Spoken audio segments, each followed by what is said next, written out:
This is my 0028 VS Martin guitar, and I have about 3 or 4 of these now. It's always this model that have come with me. It's kind of become the only guitar I like to play. There's not much country about me. I didn't really grow up with anything to do with country music, but I've always fallen in love with Martin guitars and kind of associated them with that. But when I came across this, what I loved about it was it looks like a Mediterranean guitar. When I met Chris Martin III, I believe he is now, a lovely story he told me about this was they claim Martin to be the first to ever make the acoustic guitar.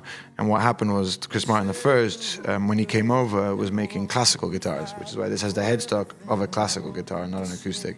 And he was selling them to everybody that was arriving at Ellis Island.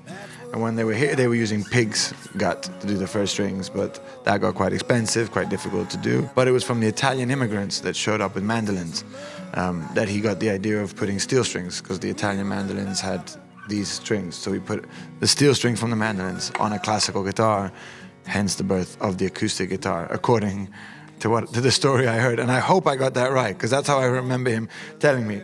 But he was sort of associating it with me because of my Italian roots. It was a nice sort of connection, and that's why I fell in love with this guitar ever since. When it comes to strumming, I think the sort of classic D28s, HD35s, these ones are more prone to that sort of real American sound, Americana sound of strumming through. But I do a lot of picking in minor chords, and this guitar is made for that because the bridge is a bit bigger, it's more space for it, and it seems to just resonate better. There's one of these which toured with me for about 8 years, but it has a hole here now from how much we played and how much I played it. And it has blood of some friends of mine from late nights. It's got some pretty nice, it's like a little map.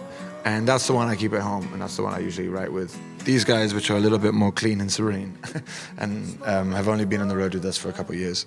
So they're a lot more naive to what is about to happen to them.